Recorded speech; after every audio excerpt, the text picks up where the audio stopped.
Hey everyone, this is the Canadian Lad, and today I have watched Batman v Superman at 0.25x speed and found 28 new details that you might have missed at a regular speed. So without any further ado, let's begin. Number 1. If you watch this movie, then you already know the scene where Batman blocks Superman's hooks and uppercuts. Now notice earlier in the film, Bruce Wayne can be seen in the Batcave watching footage captured during Superman's fight with Zod from Man of Steel. And that's exactly how Superman's fighting patterns like the right hook or the right uppercut had been memorized by Bruce Wayne. Number 2. For his fight with Superman, Bruce Wayne used a couple of smoke grenades to distort Superman's vision. But notice when he was preparing them, it's labeled with an uppercase P and a lowercase b. Now we learned in school that PB is lead in the periodic table, and according to the comics, lead is the only thing Superman can't see through. Number 3. When Batman goes to save Martha, he gets shot multiple times, but I noticed the mother of all details here. I might be stretching a little bit, but notice when Batman and Iron Man get shot and the bullet deflects off of their suit, it's literally the same animation. Number 4. Just before the battle of Batman v Superman, Batman activated the sonic cannons and high-frequency sound wave that started hitting Superman. But if you look carefully, you'll see the wave is blowing the puddles away, therefore leaving it slightly drier where it hit. So credits must be given for this very accurate and realistic detail. Number 5.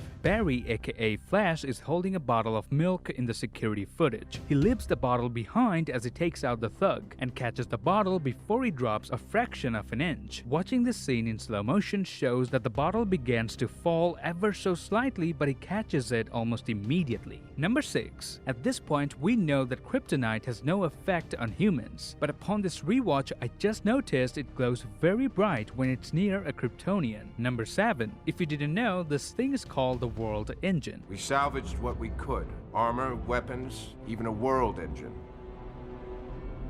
Now let's hear how this World Engine sounds. Now that you know how it sounds, you'll hear the exact same noise each time Bruce Wayne has a nightmare. This actually symbolizes Bruce Wayne's PTSD. Number 8.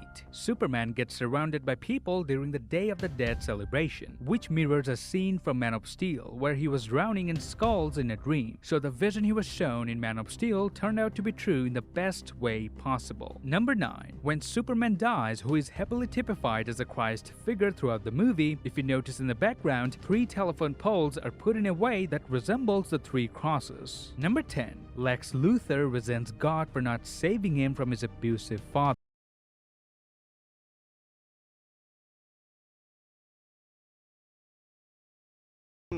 Now notice when Doomsday attempts to attack Luthor, Superman saves him, meaning a god is saving Luthor from the fist of his own abomination. Number 11. From the moment Lex Luthor sets the timer to 1 hour, it is exactly 1 hour until the end of the movie.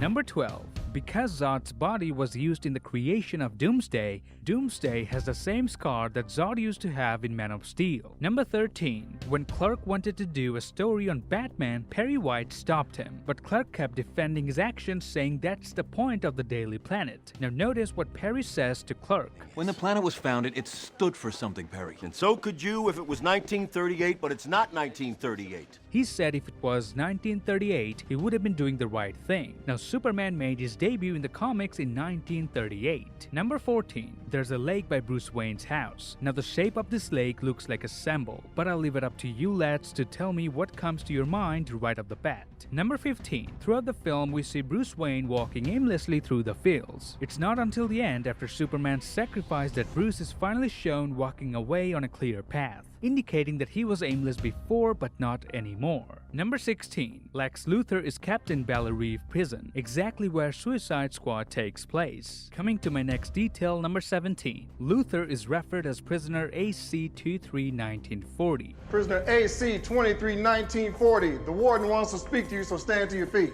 Now, Lex Luthor's first appearance was Action Comics issue 23 in 1940. Number 18. Batman in armored suit appears eye to eye in several shots with Superman. But when Superman gets hit with kryptonite, Batman appears to be much bigger than him. Zack Snyder actually wanted Batman to be taller and a bit more imposing than Superman. It's pretty consistent throughout the film, but I'm assuming feeling gravity for the first time might have caused Superman to slouch a little bit. Number 19. We can see a picture of Superman lifting a car on the wall. This photo is a direct reference to the first appearance of the Man of Steel on the cover of the first Action Comics. Number 20. When we are introduced to Lex Luthor, he's playing basketball. Later in the movie, Batman attacked LexCorp to steal kryptonite, but notice he also deflates Luthor's basketball. Number 21. When Batman is having a nightmare, he shoots a lot of bad guys and then throws his gun after running out of bullets. Now, Batman is using M1911 here, which has 8 rounds of bullets, and in this scene, Bruce Wayne shoots exactly 8 times before throwing his gun. Number 22. After the Capitol bombing, Superman leaves the area with anger and frustration. But one thing I noticed is that as soon as Superman breaks the sound barrier, there's a sonic boom.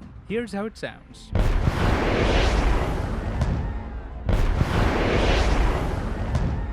Number 23. When Doomsday attempts to smash Batman, he quickly escapes, but while doing so, Bruce Wayne does the iconic Dark Knight pose from Frank Miller's The Dark Knight Returns. Number 24. The trigger controlling the Batmobile's turret is built over a second seat, implying Batman's use of lethal force in this movie is something he had only recently started doing. Number 25. At the end of the movie, the planes are performing the missing man formation for Superman, which is an aerial salute at a funeral to honor the dead or the missing. In this case, Superman is both dead and missing at the same time. Number 26. When we see Batman's origin, we can see the Wayne family coming out of a theater that says the movie Excalibur coming this Wednesday. The reason Zack Snyder put this reference is because the ending of both movies show the hero impaling themselves to stab the main villain. Number 27. The first and the last shot of this movie are of coffins. Number 28. Towards the end, we're shown a montage of people mourning Superman's death. One of the shots contains Perry White picking up the newspaper of the following day. But look at the title of an article on the backside that reads Batman befriends Superman near the end. And that's it. This was my breakdown of Batman v Superman at 0.25x speed, and I hope I was able to give you lads at least a few new details. If you enjoyed this one, then please let me know if you want me to continue watching other DC films in slow motion. I'll be more than happy to do it. And please grab the subscribe button and give me a thumbs up, and follow me on Instagram to get updates about my channel. Till then, I will see you lads in the next one.